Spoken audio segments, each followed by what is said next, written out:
evening, everybody.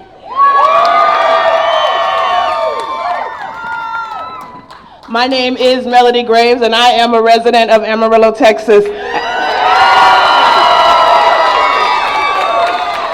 I want to welcome you guys here tonight and let you know that tonight we will stand together as we become the change that we want to see. Before we get started, we have to make a few acknowledgments. First, we have John Betancourt, agents. We have Kimberly Anderson, AISD Board Trustee. And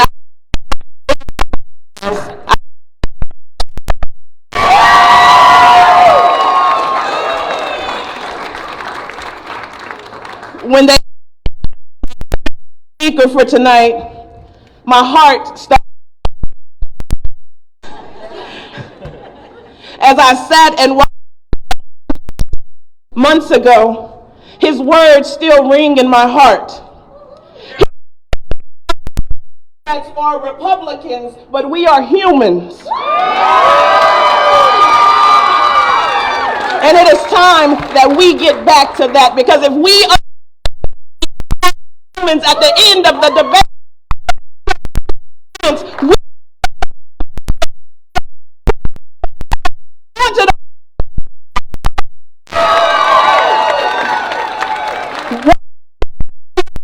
past our differences, and we are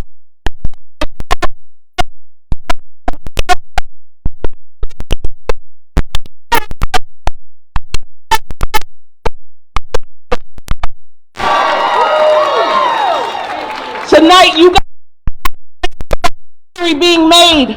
And say that enough yes.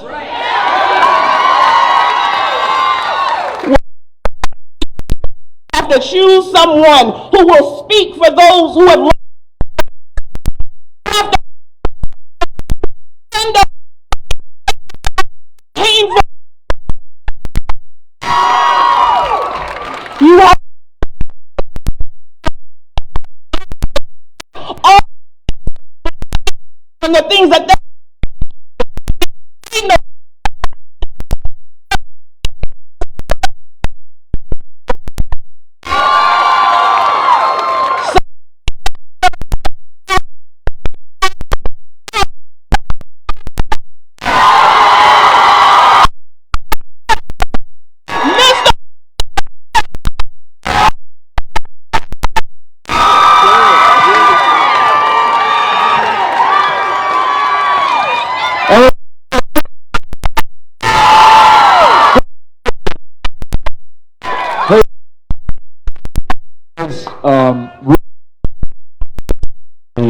Right now, I've got to say she represents the absolute best of us, and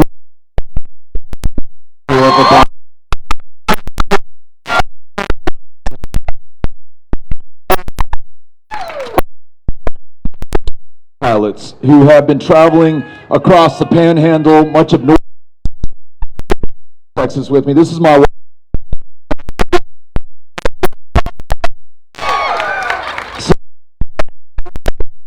In go to Shamrock, Texas, where I got this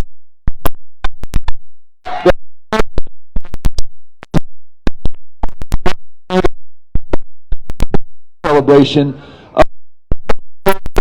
Canadian, Texas, which is absolutely beautiful and gorgeous. We've been there for Henry and I have been doing. I'm a big Master of Puppets guy. He's in Justice for All. We're both learning each other. They peeled off. While I went up to Dalhart with Cynthia and Chris, they came to Amarillo a little bit earlier to go to a music store here, Tar Play, and they went in, and Henry and Amy were shopping for guitars and pedals. And how did you do? Pretty good? Good stuff here? Good music selection in Amarillo? But we love being here, and you all know this because I've seen so many of you so many times before. We were just here in December where we met outside just as we're doing tonight. It was a little chillier, It was a little darker, but we still came up. And look, I couldn't see everybody, but I would swear to you there were about 10,000 people who came out that night, right? Maybe it was 300, I couldn't see. But there was a lot of good energy and a lot of really good people. And as Melody just said, none of us chose to define ourselves by our differences, right?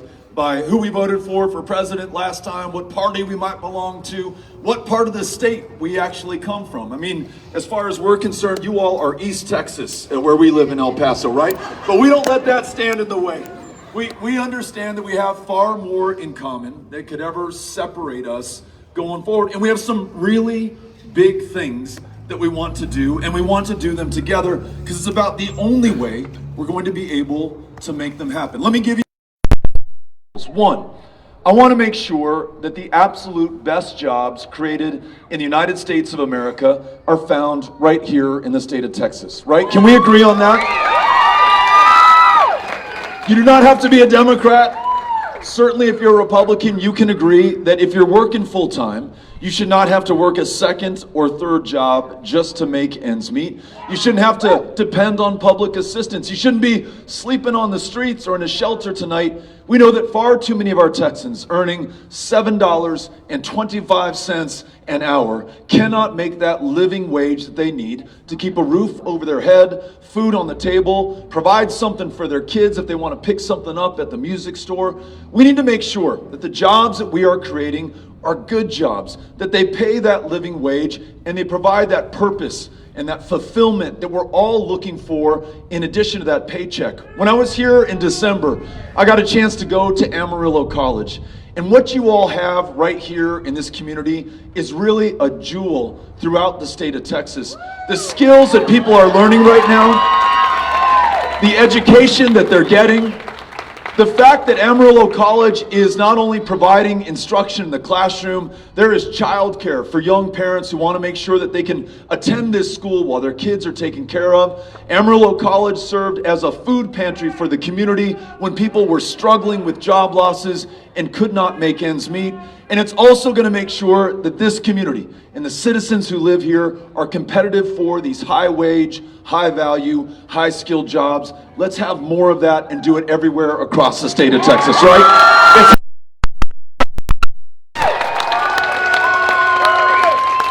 Second thing, look, we know as the parents of 3 kids who are in public schools in El Paso that our public school educators, the classroom teacher, the counselor, the librarian, the people who make it possible by working in the cafeteria, driving kids to school, cleaning up after them after everybody goes home, they are not only ensuring that our kids can read, that they can write, that they can add up, but they're also a lifeline for kids who for the last 2 years have undergone something that none of us adults went through when we were in elementary or middle or high school. This pandemic that has taken the lives of more than 80,000 of our fellow Texans.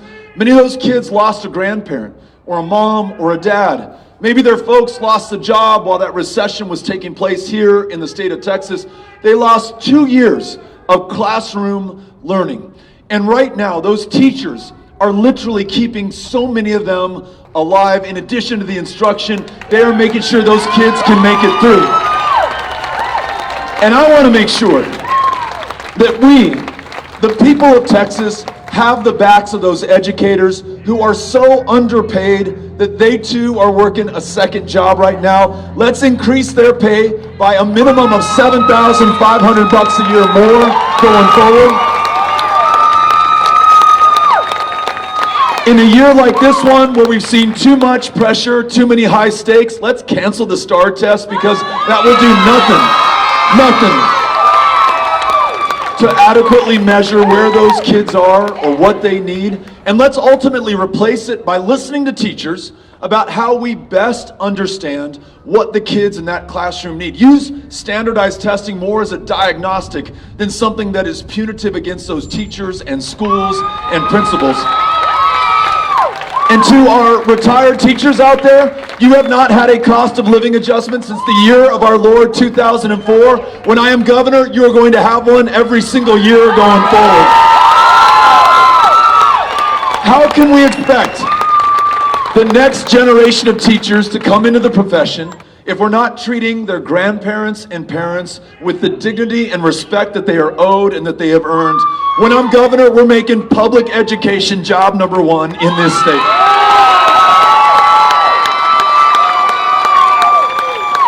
Here's another one where I've listened to Republicans and Democrats alike, and there is broad agreement on this. We are the least insured state in the United States of America right now, which means that far too many are dying of diabetes, of curable cancers, even of the flu in the 21st century, in the 9th largest economy, which is Texas, on planet Earth right now. It doesn't have to be this way. That does not have to be our future or our fate. It is up to us to decide to do something different. When I'm governor, we're going to expand Medicaid in the state of Texas, bring more than 1 million, connect them with care. We're going to attract more providers, more physicians, more nurses, more mental health care providers in a state whose largest provider of mental health care services right now is the county jail system, whose largest inpatient mental health care facility is the Harris County Jail in downtown Houston, Texas. We need the psychiatrists and psychologists and social workers and therapists who are going to make that life-saving change in the lives of our communities. And as governor, we're going to have the resources to bring them in. Those three things.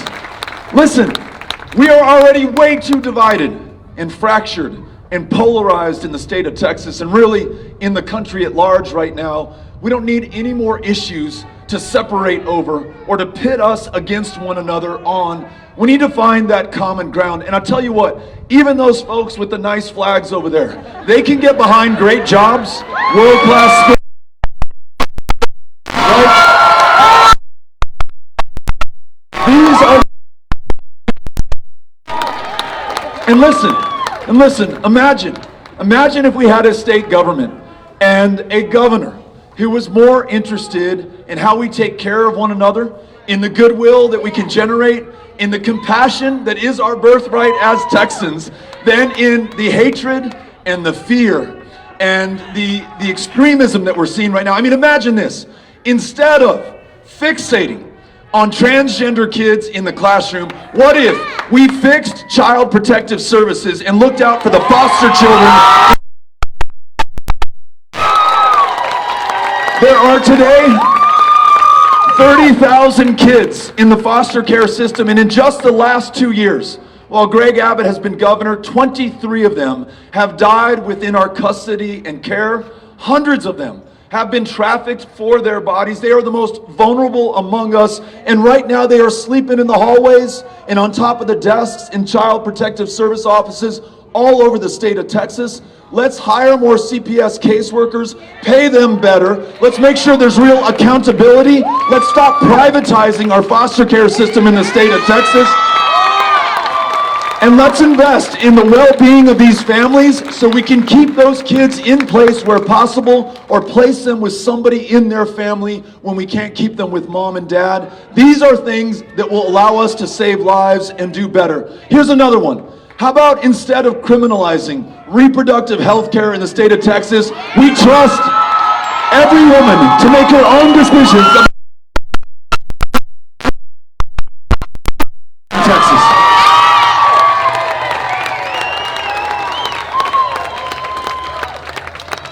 Here's one that I think we can all get behind as well. What if, when the temperature drops, we can keep the lights on and the heat running?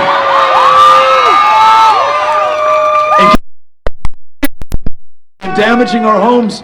We lost the lives of hundreds of our fellow Texans last February in the energy capital of the world because we could not power our lives, because those in power were looking after their campaign contributors from the gas and oil lobby, people who paid them millions of dollars in campaign contributions to not winterize the grid, to not give back the $11 billion in illegal profits that they stole from us. They were selling gas to the utilities for 200 times the going rate. That is highway robbery. It's the largest transfer of wealth in Texas history. And when I'm governor, we're going to put an end to that. Weatherize the supply. We're going to connect this grid with the national grid. And no one's going to have to continue to pay that $45 extra a month in your utility bills that we all call the Abbott tax, because we're going to get those illegal profits back and return them to you. What do you think? Well, look, we know what we want. We know what we have to overcome. This is how we're going to do it. We won, Chris, Cynthia, you can remind me, I think something like 8,000 votes in Potter County in 2018. Not bad, but it's not good enough. There have been 5,000 new voters who've landed on the rolls since that 2018 election. 5,000 new voters, and they are predominantly young. They're looking for a reason to vote, and they're waiting for someone to knock on their door, to show up, and to invite them into this election. Y además, one more thing, 20,000 people right here in Potter County were eligible to vote in 2020 and did not cast a ballot. I promise you, if you're willing to do the hard work of knocking on their doors, or picking up the phone and reaching out to them over the lines, or even texting them or writing them a letter, we are going to transform what is possible in Potter and in Randall County. We are going to win this election for governor on the 8th of November of 2022. And we're going to do it by reaching out to the very people who have become the targets of voter suppression and voter intimidation across the state of Texas. There is some pretty powerful and profound poetic political justice in ensuring that the people who've been locked out of this democracy provide the margin of victory this November. Are you willing to work with me to reach them? Well, I'm looking forward to working with you, to running this race with you, and to winning it with you and for you and everyone in the state of Texas. Thank you all for being here with us tonight, for coming out and joining us.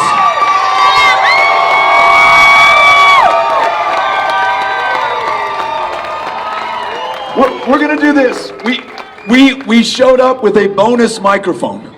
And so if there's anyone who has a question, who has a comment, who has a suggestion, and who's being polite, we want you to join this conversation. I want to hear what's on your mind. We don't have to agree on every issue. Amy and I have been married for 17 years, and we don't agree on every issue.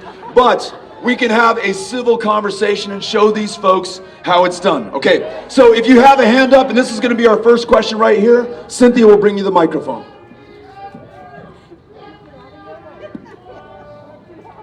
She'll come to you.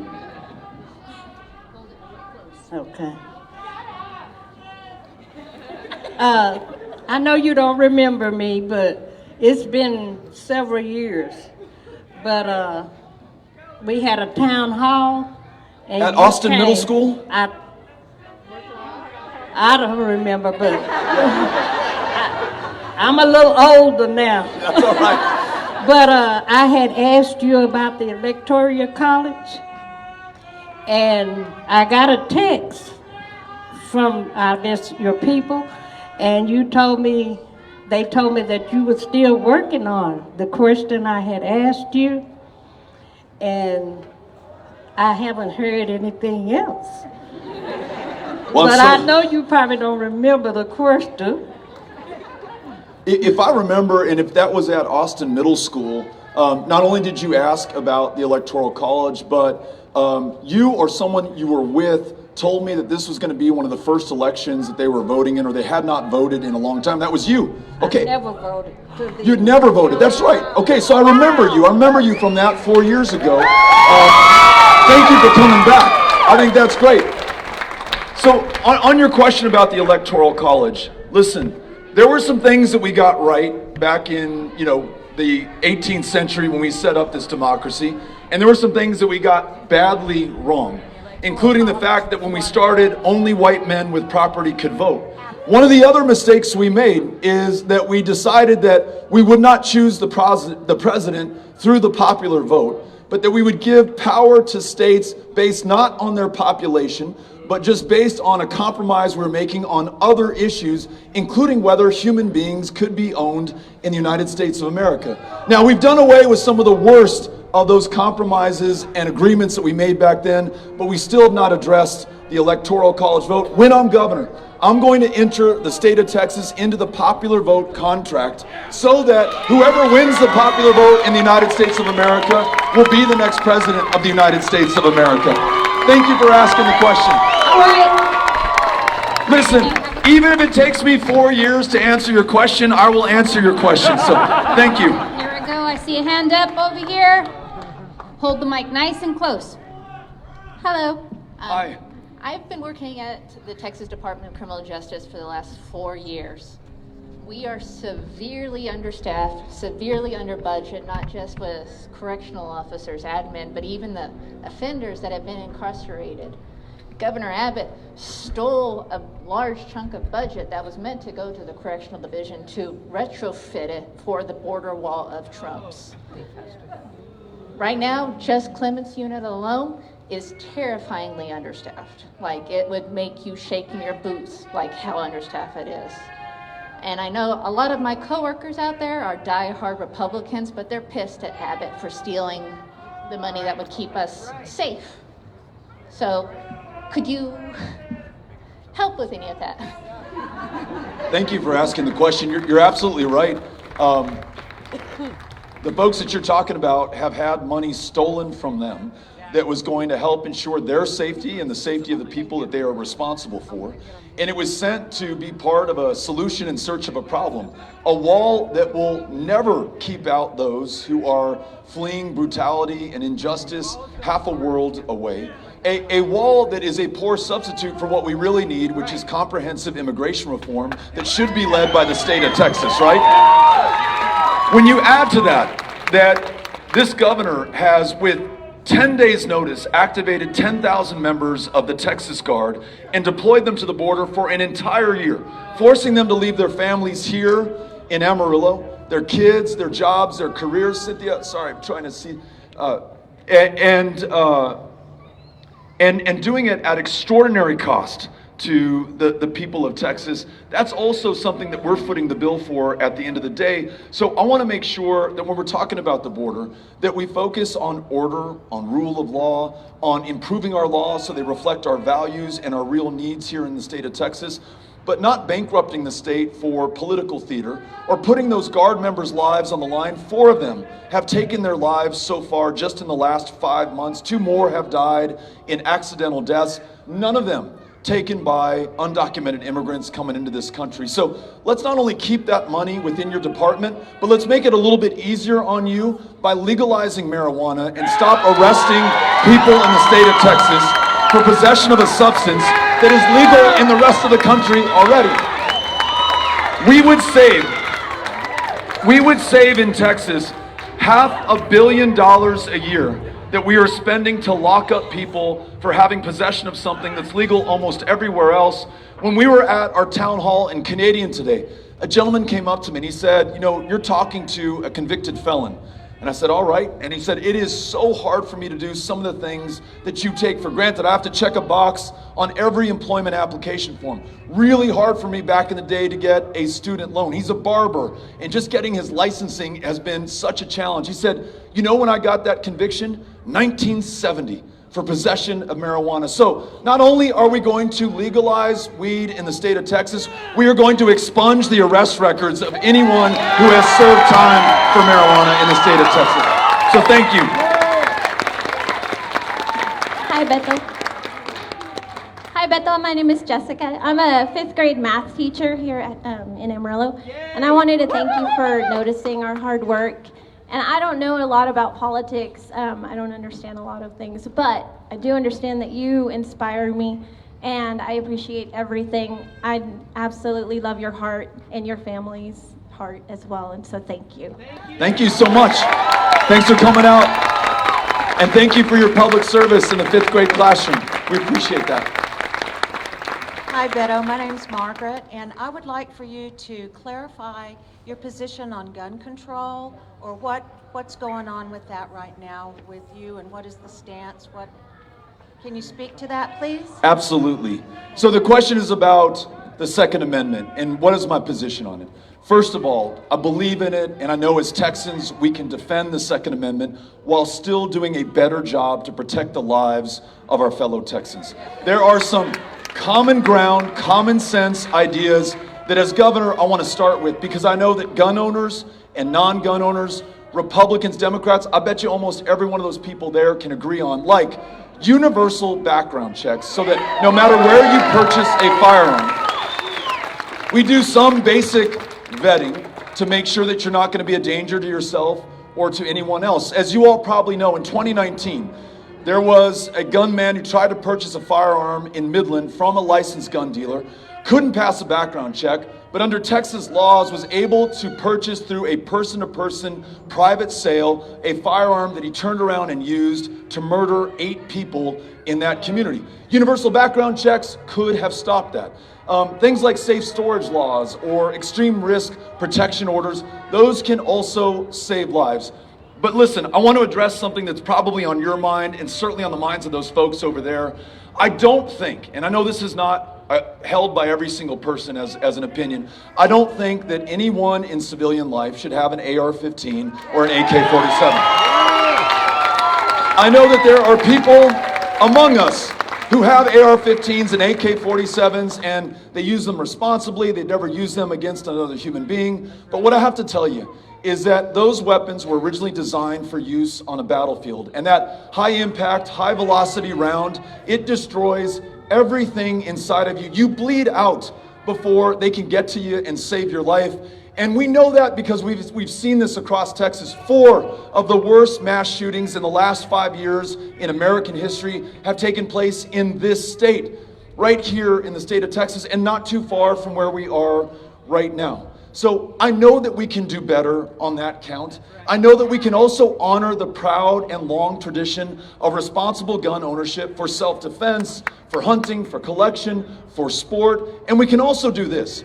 We can reject what Greg Abbott has done because he's turned his back on the women and men of law enforcement who asked him not to sign a bill that would allow any Texan to carry a loaded gun in public without a background check, without any training whatsoever. Permitless carry is producing a spike in gun violence and gun deaths in the state of Texas. More cops and sheriff's deputies have been gunned down in this state than in any other. When I'm governor, we're going to return to a license to carry program that requires a background check, training, some vetting to protect the public. Thank you very much for asking the question. Appreciate it. I hope you remember me from December, but for those of you guys that are new, hi, I'm a student at WT. I am pursuing my bachelor's degree Go in Buffs! psychology.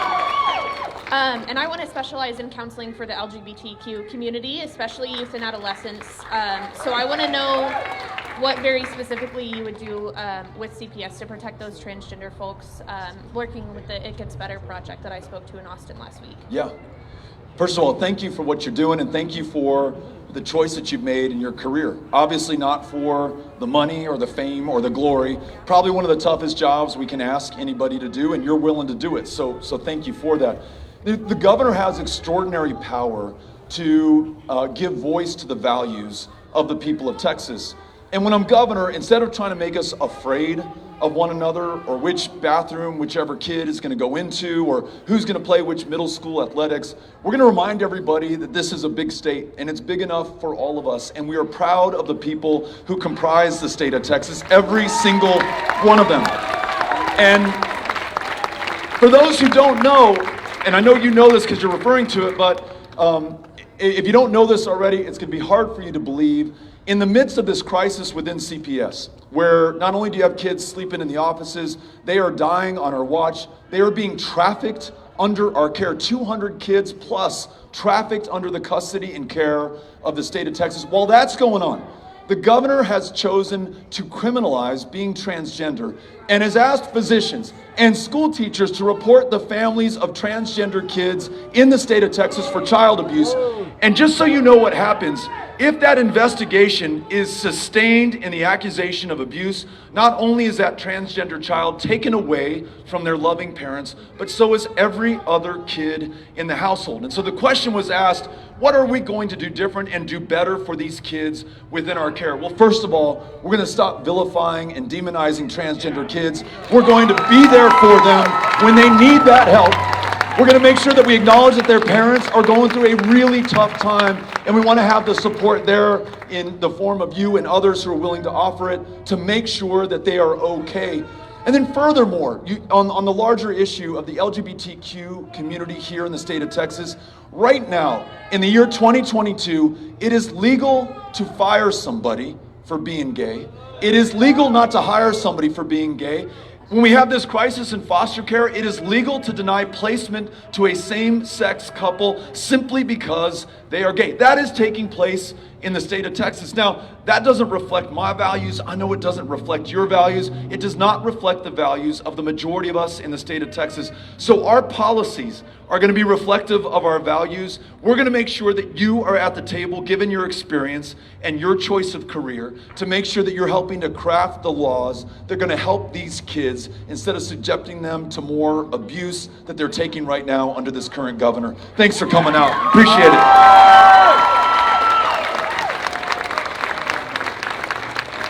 Hello. So we just left the talk about guns. And I don't know if recently you have noticed on national news about communities helping out people of Ukraine.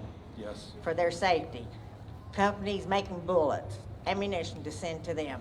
There's helmets being sent from different departments, police units, I believe.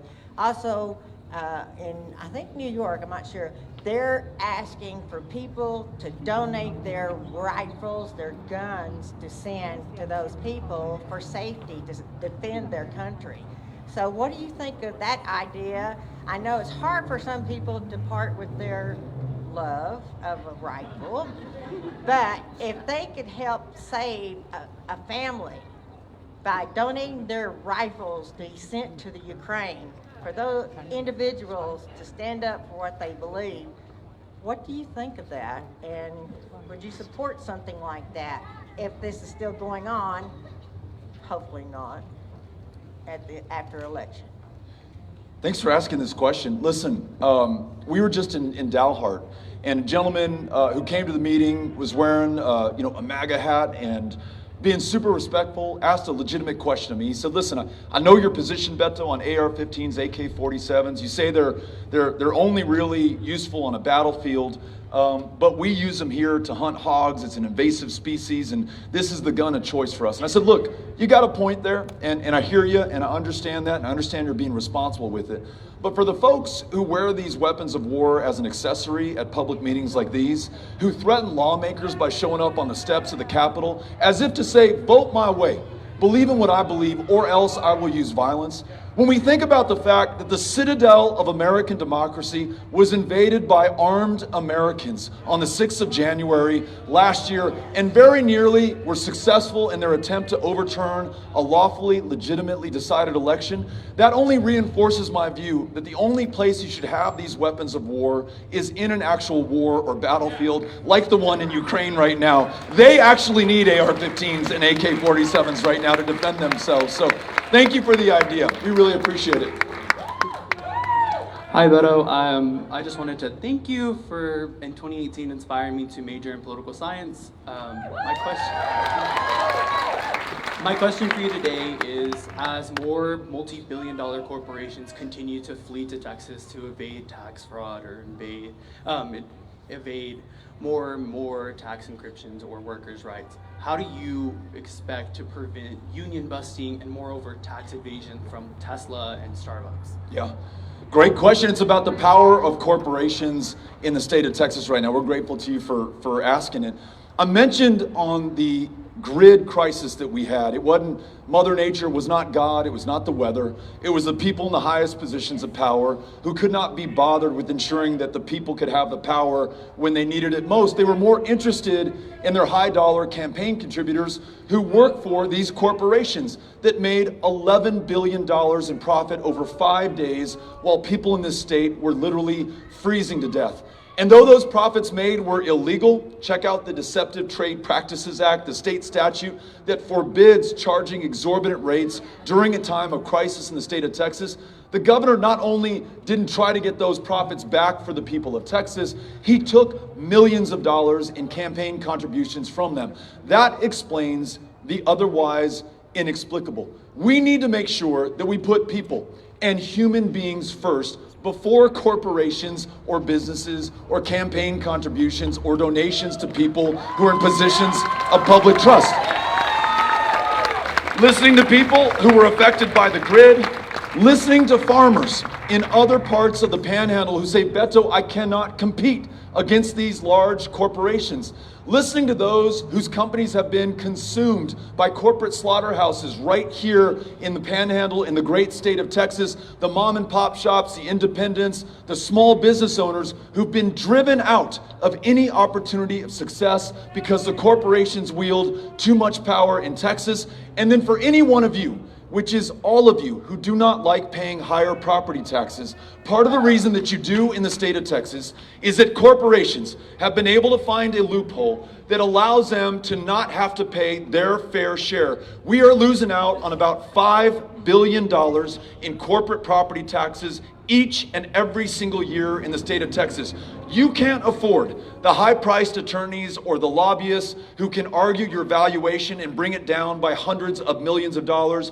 They can, they do, and you end up picking up the brunt of the burden of that. When I'm governor, we're gonna make sure everyone pays their fair share, including corporations, for wages, for property taxes, and to make sure that they do not hurt us in issues like the grid. So thanks for asking that. Appreciate it. We just got to find the microphone with Cynthia. Got you. Thank you for coming to see us, Beto, when Greg Abbott wouldn't give us the time of day. Let me just, I don't know this, I'm asking out of ignorance. How many public town halls has Greg Abbott held this year in Amarillo? Not one. Not one, okay. Go ahead. My question is, what is your plan to tackle the climate crisis? The question's about the climate crisis. Here's one where we all have to come together, right? Republicans and Democrats, every state in the union, every country on the face of the planet. The best thing about the state of Texas when it comes to this question is there is no better place positioned to lead than the people of this state. We are the energy leaders of the world right now, and largely that's through oil and gas. We're grateful for that. We're proud of it. It has secured the energy independence of this country. No more wars in the Middle East to secure our supply lines. I love the fact that we're producing it here in Texas and that the jobs come with it. But I want to expand upon that lead while confronting this crisis before it's too late. That means we need much more significant investment in renewable energy sources. Wind, where we're already the leader in the United States of America, let's expand that lead. Solar, where we could soon become the leader. Geothermal, hydrogen, battery storage technology, and also this, investing in weatherizing and creating more energy efficiency in buildings like this one or in that one so that we are drawing down less power, pushing the grid a little bit less hard going forward, and contributing in our own way to reducing demand for fossil fuels that are accelerating this climate crisis that we have going on right now. One country and one place in one country is going to lead the revolution in energy. That's going to happen. We know that much for sure. Wouldn't it be great if it was the United States of America and Texas within the U.S.? Thanks for asking the question. Appreciate it. Hello. Hey, don't know where you're at. I have a question. Right there. Yeah, sorry. Thank you for coming to Amarillo. I had a question.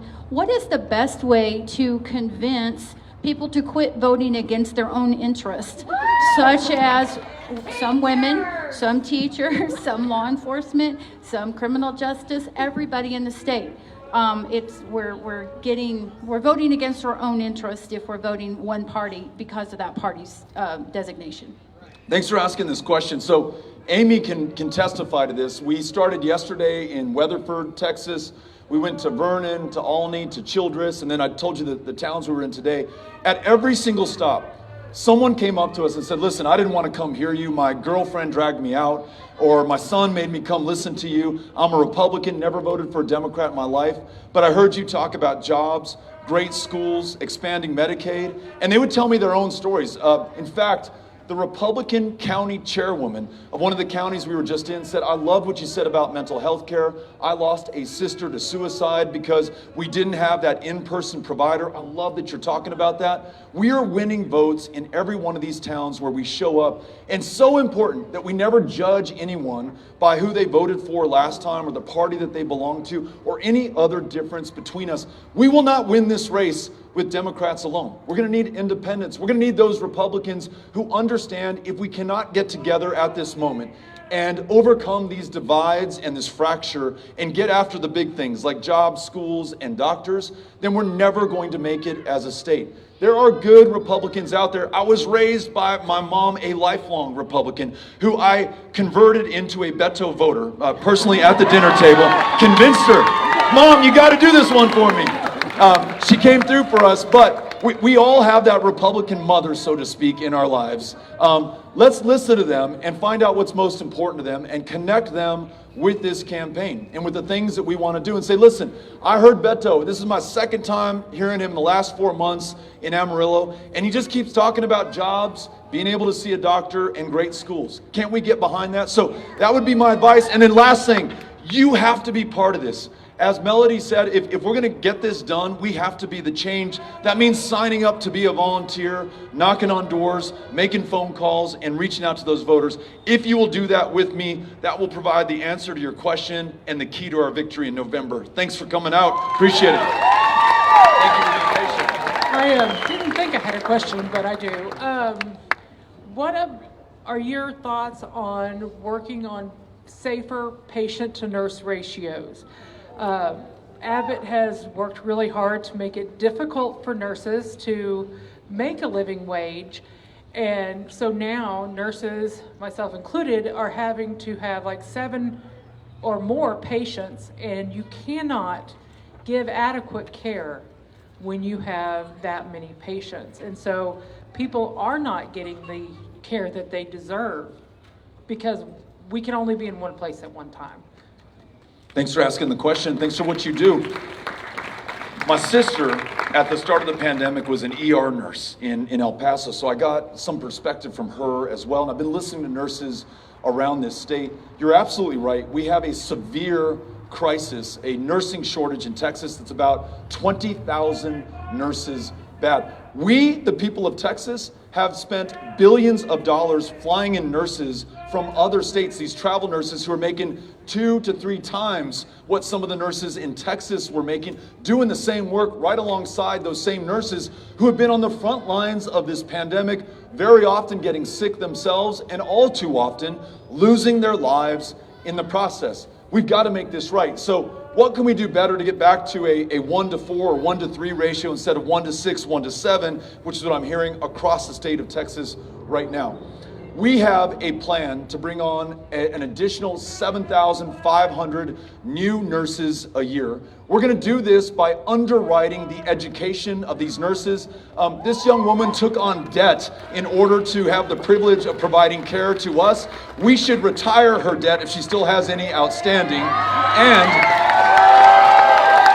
And we should make sure, given the shortage we have, any young person among us who's willing to go into this incredibly difficult career, let's underwrite the cost of their education, especially if they're willing to work in an underserved community where we don't have enough nurses right now. The other piece of this is more nurse educators, because they're also laboring under some tough conditions. The last thing that I want to say, and this I hear from every single nurse, not only were they on the front lines, not only is their job tough already and made tougher as they are handling more patients. That means they're under more stress, doing more work, getting home to their kids even later every day. But they went from, at the beginning of the pandemic, being treated as heroes to now receiving so much abuse and ugliness from the people who walk into these clinics and hospitals. The next time you see a nurse, please thank them for their service. Be kind to them and good to them, because we need them. Thank you so much for being here. Okay, this is our last question.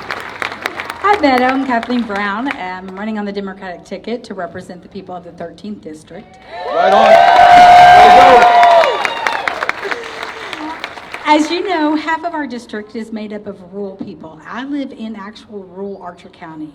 One of the things I've heard when I've gone out to the rural areas is that there are food deserts, there are healthcare deserts, there are fires that cannot be put out. And I need to know what you can do as a governor, even though I can get some money, but it really is up to you. What can you do to help these rural folks who I believe have been overlooked by both parties for too long? You're absolutely right. As I answer your question, because this is going to be the last question, I want to again thank Melody. I want to thank David.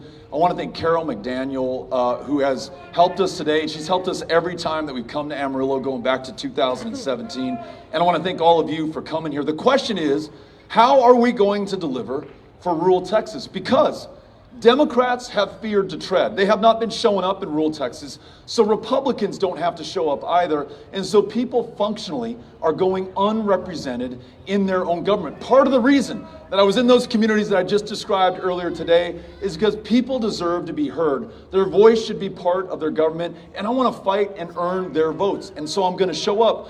When I was last in Archer County, we were at Mern's Cafe, which you are probably familiar with. And I'm walking in, and somebody stops me on the way in. They said, you know what? The last statewide candidate to show up in Archer County was in 1948. He went by the name LBJ, dropped out of the sky in a helicopter, landed on the courthouse grounds, walked over to the American Legion Hall, and had coffee with the people of this community to understand what was most important to the people of Archer County. He said, it's been 70 years since a statewide Democrat has shown up to do the very thing that you're doing right now. I don't know if we won 2 or 3 more votes in Archer County than the last statewide candidate, but I learned what was most important to the people of Archer County. Here are some things I heard. It is very hard to get online in rural Texas. In some communities, in some counties, the rate of internet connectivity is 10 or 12%. Good luck finishing your education or starting a business or getting what you grow or raise to market if you can't get online. Good luck if you're single finding a date in this day and age if you can't access the internet. So we've got to invest in rural broadband. 24 rural hospitals have closed since 2005, most of them on Greg Abbott's watch. If we expand Medicaid, we keep these places open and we reopen the ones that have already closed. People are now driving, as you know, hundreds of miles to seek care. Good luck trying to keep young people in that community or ask them to come back if there's not a hospital there. Schools are very often the largest employer in these rural counties, and right now you have an attack on school teachers and public education from a governor who wants to take your public tax dollars, turn them into vouchers, and send them to private schools right now. We're going to stand up for public ed, and that's a huge thing in rural Texas. And these last 2, which I know you're familiar with, but there's this thing called the Universal Service Fund. And it's not unlike what LBJ worked on when he was a member of Congress in the 1930s, something called the Rural Electrification Administration.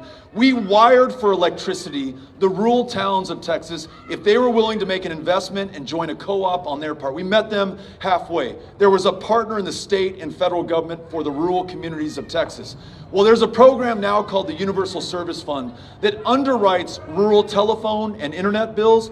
The governor of the state of Texas, Greg Abbott, has just vetoed that. So your phone and internet bills are going up $50 to $100 a month in rural Texas right now. And then the last thing, I know there is a ton of pride in Amarillo College. I know there is a ton of pride in West Texas A&M. I know there's a ton of pride in Texas Tech because I see the sweatshirt right here.